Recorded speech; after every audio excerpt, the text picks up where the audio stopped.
Broadcasting live from the Albay PIO News Center, providing you the most exclusive news update from all over the province. This is News at 12. News at 12.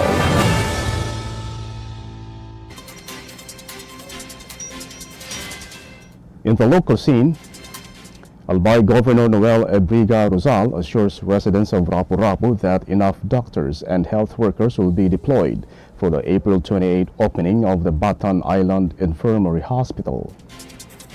Rosal said at least 3 doctors and sufficient nursing staff will be assigned to ensure essential health care services. The new facility is expected to improve access to medical care for island residents who have long faced geographic barriers. The governor added that the deployment is part of the efforts to strengthen the local health system and bring services closer to underserved communities. The infirmary will offer primary care, emergency response, and basic treatment to reduce the need for travel to mainland Albay.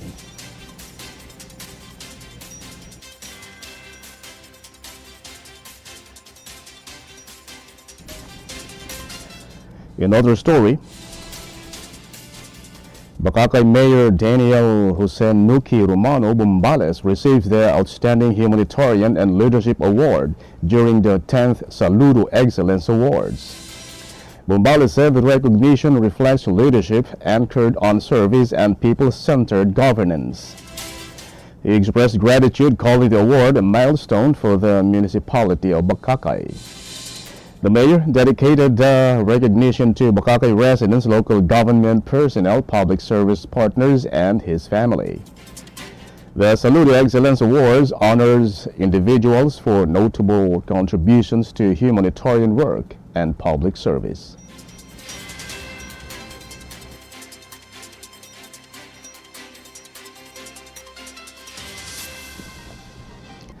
In other news, Barangay Vice Mayor Fleur Jazel T. Ruiz was recognized as one of the awardees at the 10th Saludo Excellence Awards held on April 12 at the Manila Hotel in Manila. Ruiz receives the Outstanding Humanitarian and Community Service Award for initiatives supporting inclusive development and improved constituent welfare. The award honors individuals who demonstrate leadership, dedication, and meaningful contributions in their respective fields. The event gathered leaders and honorees from across the country to highlight achievements in public service and community engagement.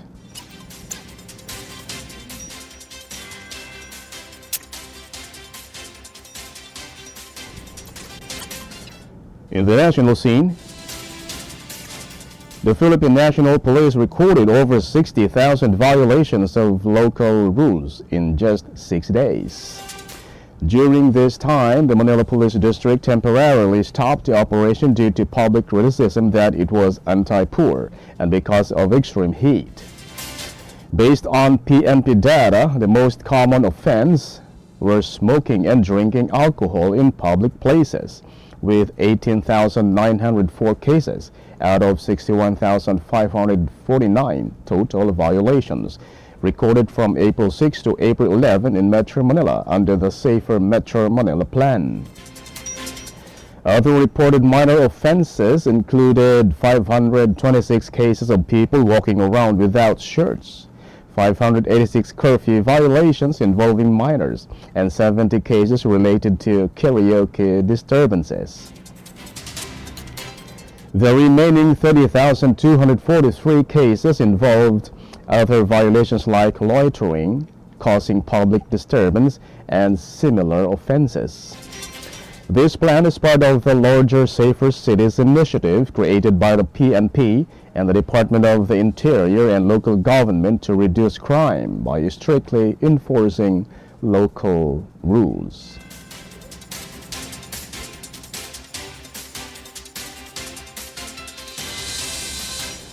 In other story, fuel prices are expected to drop by several pesos this week, with diesel going down by almost 21 pesos per liter. This comes after a series of price increases since last month caused by the global oil crisis linked to the conflict in the Middle East. Ferdinand Marcos Jr. said oil companies are set to implement significant price cuts, with diesel decreasing by 20.89 pesos per liter, gasoline by 4.43 pesos per liter, and kerosene by 8.50 pesos per liter. The president said the rollback is still not enough, assuring the public that the government will continue to act to reduce its impact on daily life. He emphasized that efforts will continue until the cost of transportation, food, and overall living expenses are lowered. Marcos also said more measures and assistance for drivers, commuters, and Filipinos affected by high fuel prices will be announced in the coming days. He added that the government will ensure no Filipino is left behind during these challenges and that every family will feel relief. The price rollback will take effect starting today, April 14, 2026.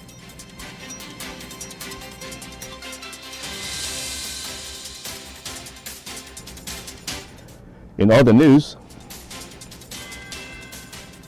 4 more cadets of the Philippine National Police have been identified for their alleged direct involvement in the hazing of at least 22 underclassmen.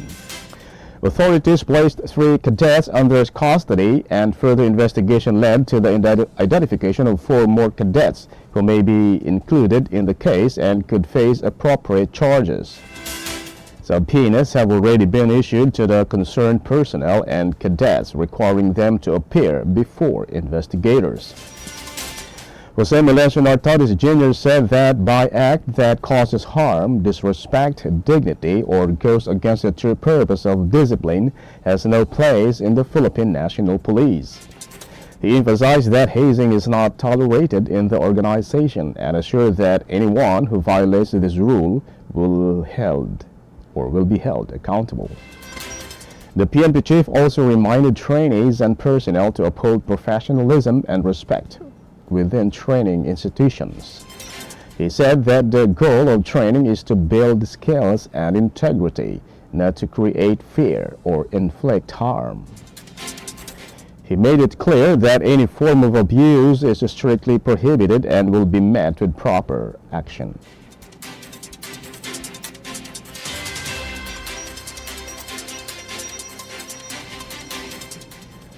And in the news outside the country, Filipinos have long been an important part of the healthcare workforce, and their role is becoming even more essential as the United States deals with the fast-growing elderly population. Healthcare providers said the demand for workers in this field continues to rise as people live longer and the number of senior citizens increases. Data from the United States Census Bureau shows a sharp increase in older Americans over the years. In 1980, there were around 25 million seniors, making up to 11% of the population, and by 2020, this number more than doubled to 56 million. Experts predict that by 2030, when all baby boomers reach retirement age, the number of Americans aged 65 and above will exceed 73 million. By the time, 1 out of every 5 people in the country will be senior. Healthcare economists said the shift in population will greatly increase the need for workers who provide daily care to the elderly. The U.S. Bureau of Labor Statistics reports that home health and personal care aides are among the fastest growing jobs in the country, expected to grow by 22% from 2022 to 2032, much faster than the most other occupations.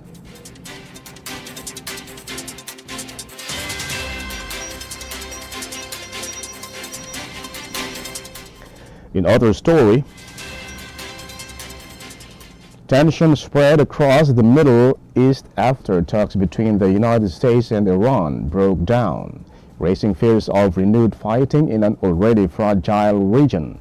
This came as Donald Trump ordered a naval blockade of the Strait of Hormuz.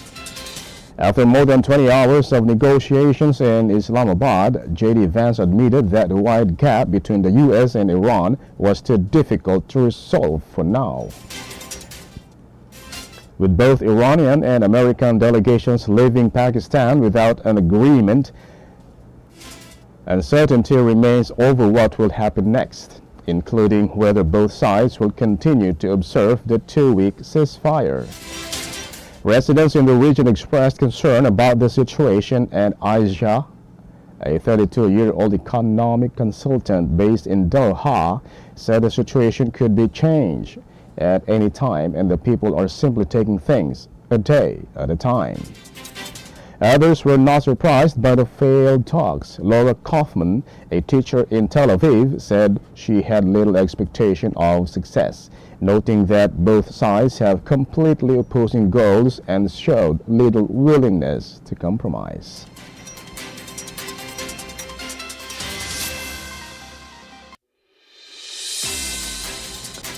And finally, in the news outside the country, the U.S. oil benchmark climbed back above $100 per barrel on Monday after peace talks between the United States and Iran failed to reach an agreement, while U.S. President Donald Trump ordered a blockade of Iranian ports.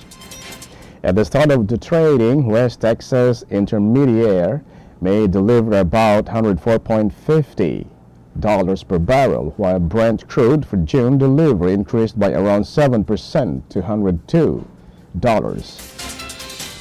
Oil prices had previously fallen and the stocks had risen last week after Trump agreed to a temporary two-week ceasefire brokered by Pakistan.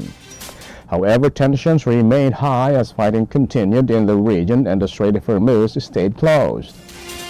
Markets have remained unstable since the conflict began on February 28, especially as Iran has effectively blocked the Strait of Hormuz, a key route through which 1/5 of global oil and gas supply passes. That's the news at 12, April 14, 2026. I will be back tomorrow for more news updates. Thanks to all the news writers, Naomi Ruth Hernandez, Zayla April Ermida, and LJ Lurejo. And on the technical side, Chad Bobis. And our Provincial Information Office OIC Marty Gonzalez. And under the supervision of our Governor, Noel Iruzal. I am Greg Hallare. Thank you for subscribing. Albay in my heart.